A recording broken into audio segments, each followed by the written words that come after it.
Well, welcome. Today, Lauren, Christine, and I are going to be talking about solar transits 2 and 23. So we'll be exploring around, seeing what we can learn and what we can play with over the next two periods of 5.5 days. So we're interesting times heading into yin world rather than yang world.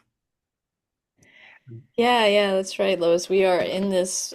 Gate two marks the half of the mandala that is organized by all the hexagrams that have a first line that is a yin or a broken line.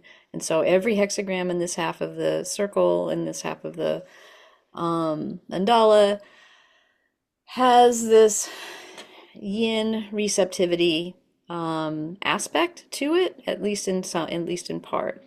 And the gate two is the most receptive of the hexagrams, right? It is all yin lines, 6 yin lines. So it is called the receptive. That is the name in the I Ching, and in the human design mandala, we call it the direction of the self because it sits in our identity center, and it is the place that the magnetic monopole, which is the piece of us that actually holds us together, holds our design and our personality together in the form.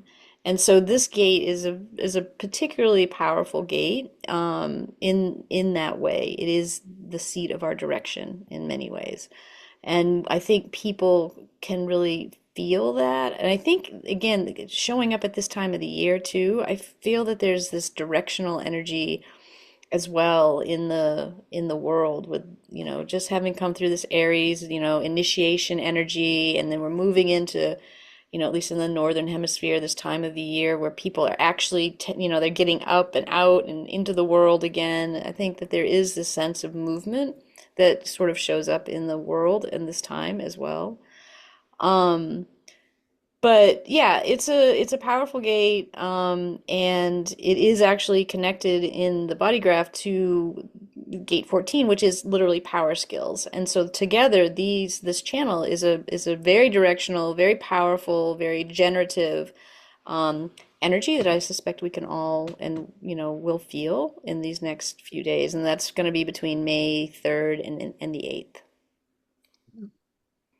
It's interesting because as you describe it, it's this very powerful energy. And yet it's the yin, it's the feminine. And sort of like in comparing that the way in our world we look at the young, the masculine as being the power. And yet this is the power under the power. It's, it's kind of fun. This one's in my design, and I'm finding it very interesting to look at. Like how important the evolutionary frequency shows up when I'm looking at this particular gate. Because there's like with all of those, and when Richard read looking at you're moving from the shadow to the gift to the city. But this one seems more apparent in the showing of it's being open to what's coming, right? Being receptive and the ability to change your perception because nothing around us actually, I mean, clearly changes.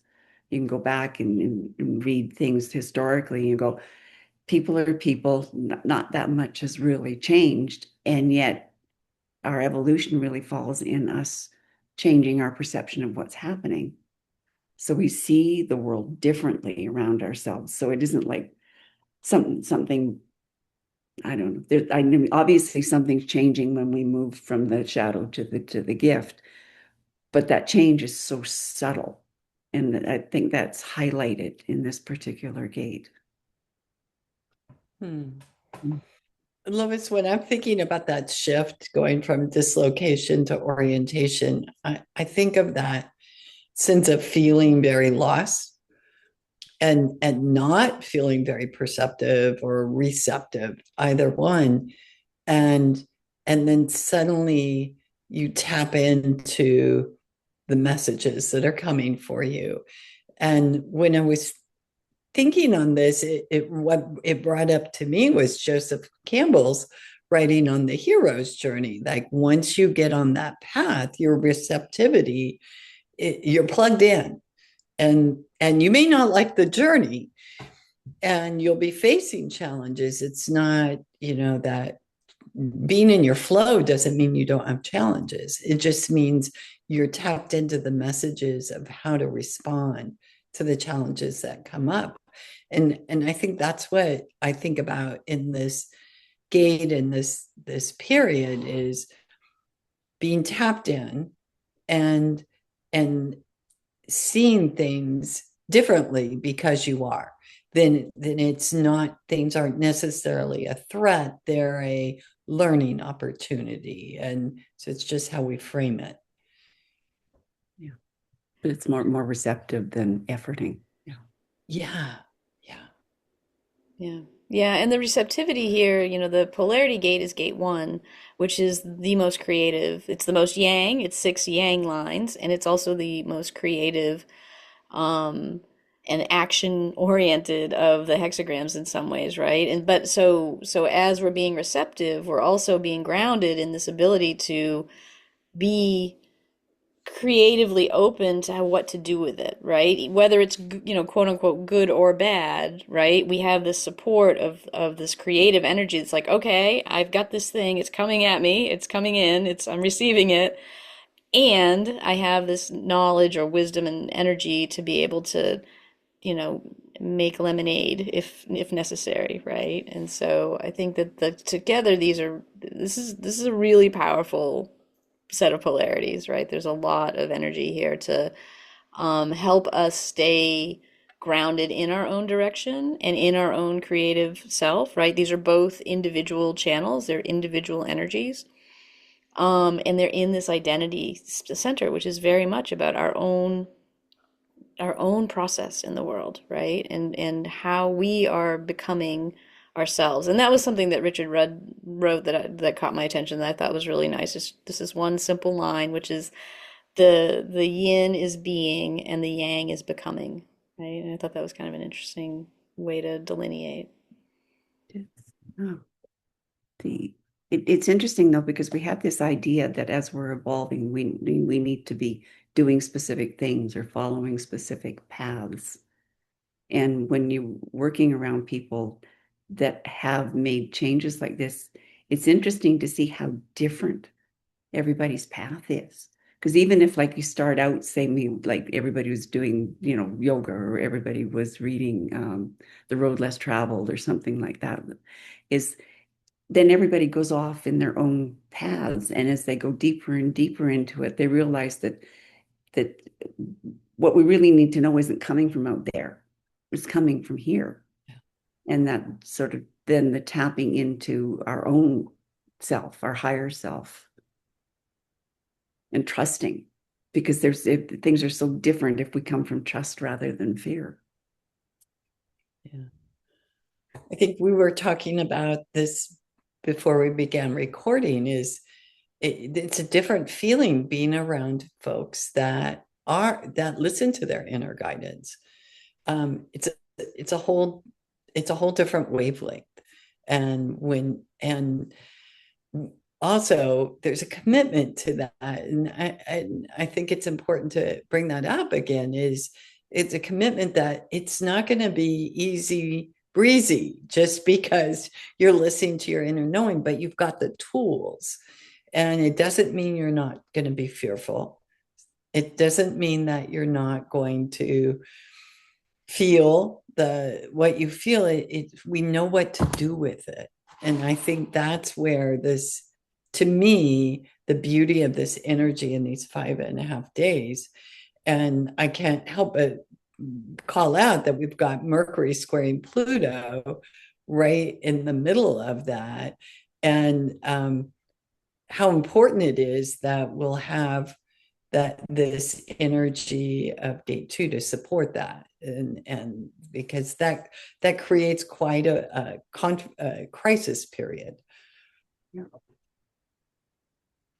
Yeah, I think too something that kind of gets missed in all of this is that this is your unique direction, right? Mhm. Like and it's hard for us, I think, to imagine there are whatever 9 billion unique directions on the planet, right? That sounds insane, but that is true, right? And so anytime we find ourselves, well, I think there's that quote that says like if you're on if your path is clear, then you must be on somebody else's Mhm. path, Yeah, right? that's Right? Joseph Campbell. Yeah, right, exactly. And so, like, this is part of it, right? Like, if we have a unique direction, and if we think that we know what's coming and we know what we're doing and we've got everything set, and like, that is a great sign that you're not on your unique direction, right? Because that is the thing that makes it unique to us. Nobody knows. Literally, nobody knows. You yourself don't know, right? Until it happens.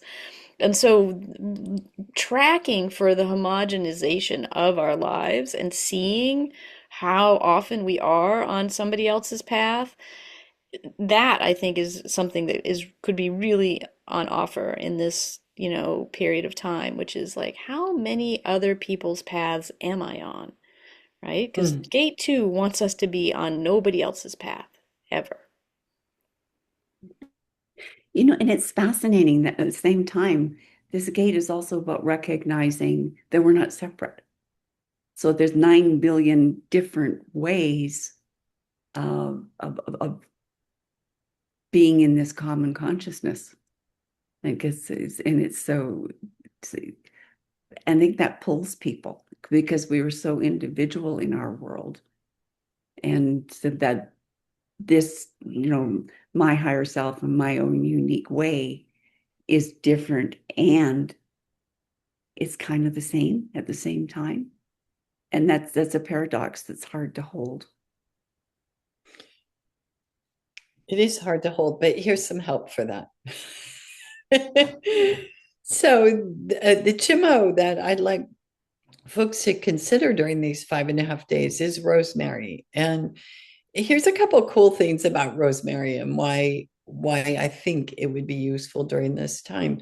It is a super tonic. It is the most powerful tonic, which means it's pushing the effectiveness of many different organs systems in the body, but mainly the adrenals and liver and kidneys. And what it's doing though in its work is it's building resilience. So it's fuel for exactly this gate, right? You're going to walk the path. You're going to tap into your higher knowing. You're going to be fine that no one else is walking with you. And bring along your rosemary, and you will have the fuel you need to keep going. Yeah, that's interesting because, as we step into this section of the mandala, this gate two is the lead gate for a bunch of upcoming throat gates, throat energy, like this manifestation energy, right? And so it's interesting just thinking about what you said about rosemary. It's like, yeah, I could see where that would be a nice organizing principle. And as we step into this more like time period of all of this kind of like pushing forth something, making something happen in the world, which is where we're going to be going. Um, yeah, and so the next gate after gate two is gate 23, which is also another individual channel, right? It's also, I'm sorry, individual gate.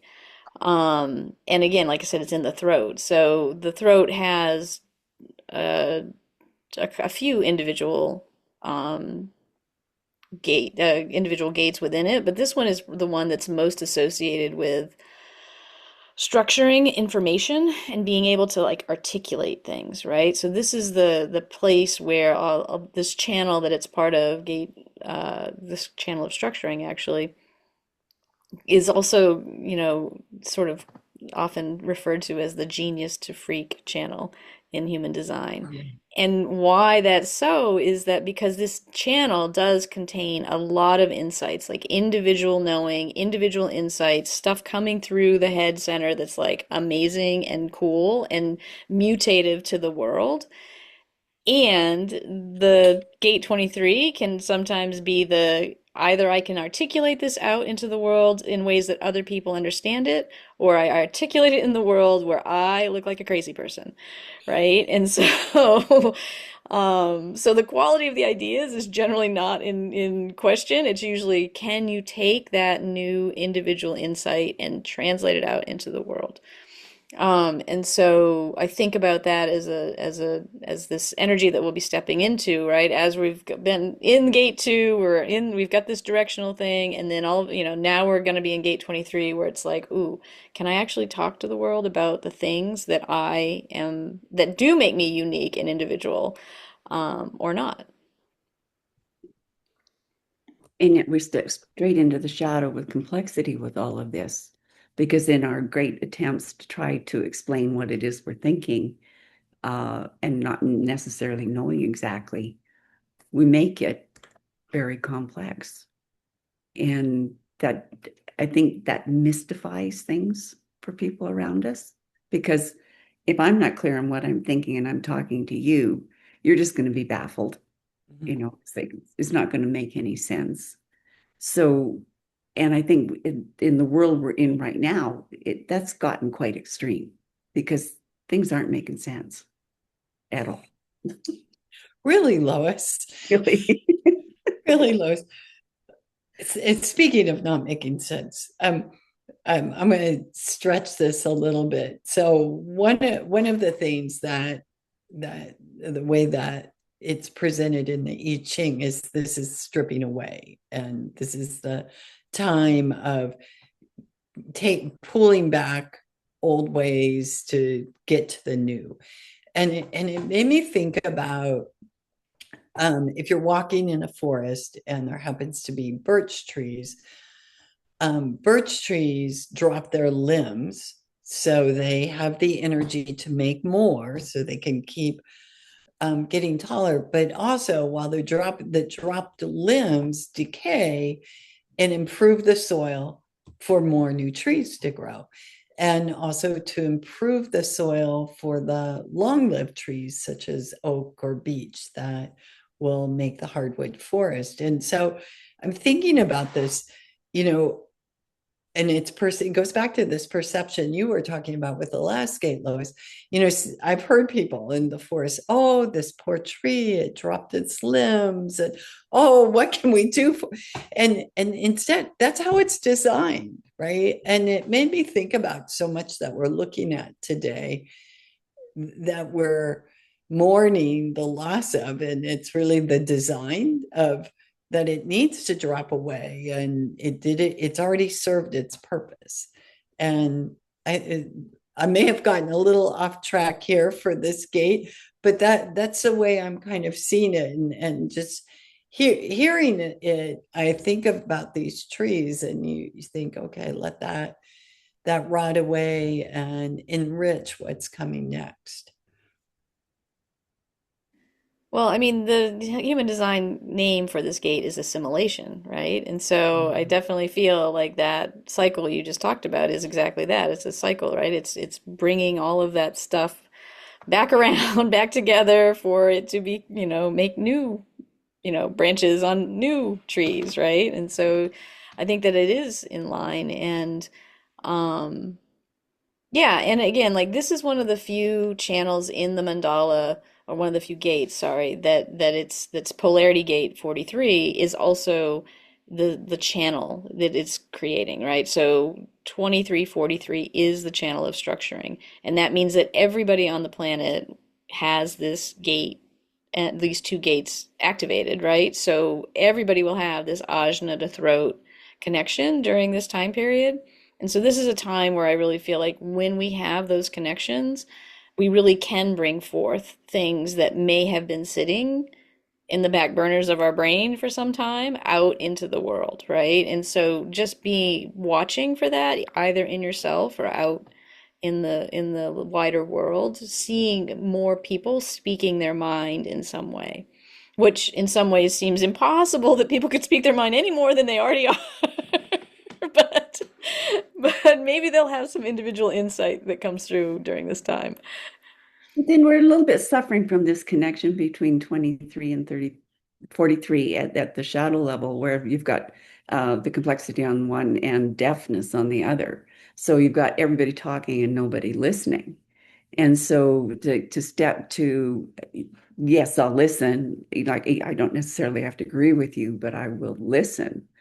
And then going back to gate two and the idea of like, so what do I really think? And having that support you go forward in then choosing the right time, the right things to say, because everything we blurt out isn't useful. So even the practice of saying, is what I want to say here going to add to the conversation?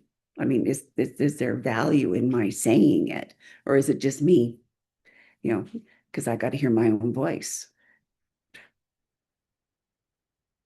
Now nobody wants to say I anything. know. Now I'm afraid. Well, but what you're saying there actually is talking about pausing and reflecting before we and responding rather than reacting, Lois. And I think that that's some of that theme follows through many of these gates. But I have one quote from Hillary Barrett that I wrote about hexagram 23 that I thought was really important for us to think about in these exact times we're living in. It's until the old is so utterly stripped from you and you have no choice but to think of new ways, you will keep recreating the old patterns. And I know in our lifetime, we've seen a lot of this recycling of patterns. Here we are again, right?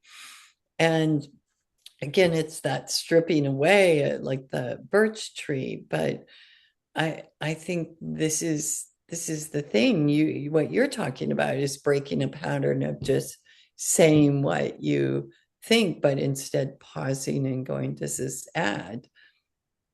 So we've got to look at these new ways of doing things. To your point there, though, it's like in coaching is that in that initial awareness is getting to people to recognize what they're doing that isn't serving them. Yeah, And until they can see that, absolutely nothing is going to change. exactly. To see and go, oh, that's what I'm doing, and this is what it's getting me. Uh, Yeah. then you get some change. So then you get better actions. Yeah. Well, in this gate 23, there is some energy in there that is knowing about when to share these things or Mm. not, right? Like this is a piece of the timing of it that is really important. And so that, again, during this time may be something that maybe the timing is more, we are aware of better timings for this sharings of these knowings that we have that are going to definitely be coming through. Um, so yeah, I mean, something else you were talking, Lauren, and you said something that made me, oh no, it was the thing about deafness. So there are a few gates in the chart that they're called they're deaf gates, right? And fortunately, or not fortunately, my sons have like all of them. But anyway, and that was really annoying at first until I realized that these are all like this idea of deafness only exists in the individual circuitry in part so that we can be deaf to things that would try to change our own uniqueness, right? And so there is is as annoying as it can be to the outside, there is a reason for this deafness that this channel carries, right? Which is about, I need to bring forth this individual insight that nobody else is going to have, and I can't be listening to other people telling me other things or to be quiet or whatever, right? And so some of this deafness that's built in here is actually quite protective of the possible mutation that an individual can bring. Yeah, or we can get completely overridden by and be on everybody else's path. Yeah. Yeah. So how do we help that? Let's look at a Gemmo there. So the Gemmo for this period, I suggest, is silver birch seed, and it's a great follow-on from rosemary because rosemary helps us get very clear and focused. And then silver birch seed comes in and bumps up the functionality of our brain. And that's exactly its job. And Christine, when you had spoken early on about this period being one of structuring information and then maybe seeing it in new ways, I think that's what led me last year to think of silver birch seed, that it it's very good at helping when through periods of time where you're needing to use your brain quite acutely, and to file things away or pull things from the files. It's very good with that. And so I think it will feed the energy that's already present this time. And then, of course, it comes from the birch tree that's also dropping its limbs. So it has that baked right into it. So I think it could be highly supportive in particularly those 5 days. Yeah. Yeah. I just like listening to both, like you talking about your sons having this the deaf gates and what you were sharing, Lauren. It made me think about how do we know when it's us and this is what we need to say because it's really important to us.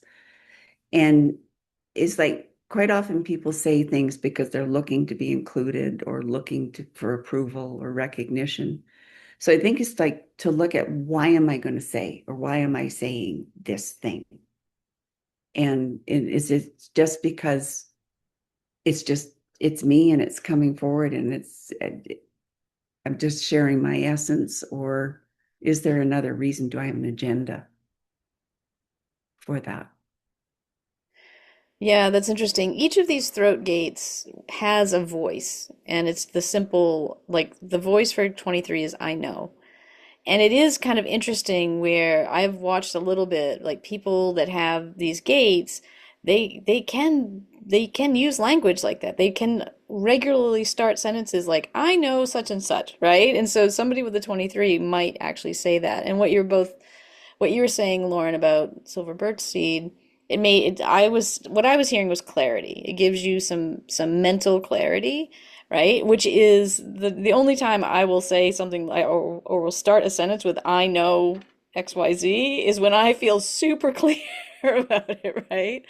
And so I think that it's interesting and it might be fun just for us to kind of look at each of these throat gate voices and just see as we're going through them, these next few transits, like what that sounds like and what how that maps back to Gemmo's and whatnot. But this idea of I know, I think is another thing to just keep in at the top of your awareness in this time period, right? Like there may be this is the speaking your mind energy, right? Like I know, and it is true. They know this. This is an individual energy. It might be true for them. The trick is it isn't true for us necessarily, right? And this is where we have to really be mindful, I think. But when you say I know like that, is you're not worried about whether anybody else agrees with you. It's just you're knowing. And so that it's coming from a truer place, even if it turns out not to be the truth. Yeah.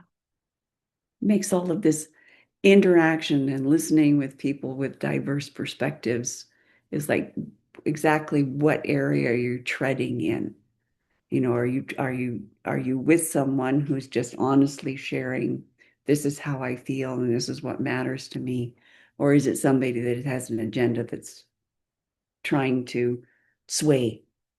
And those are very, very different conversations. Yeah, yeah, I think that that's really the beauty of any of these systems. I mean, for me, it's human design. For other people, it's something else. But just this idea that, yeah, we're all doing our own thing in our own unique way, and it isn't, it is the right thing. Like we should all be like this, right? And noticing our own, ways that we have been conditioned and homogenized and put on our other people's paths, right? And to map that back to our own suffering in many ways, right? So just recognizing that the thing that we've been told we're not really here to do, which is to go our own way and do our own thing, right, is actually really what we are here to do. The whole, rugged individualism was a myth that we were told here in this country that I'm just like, yeah, but we didn't really mean that because we don't really like people that go and do their own thing if they disrupt our thing. So,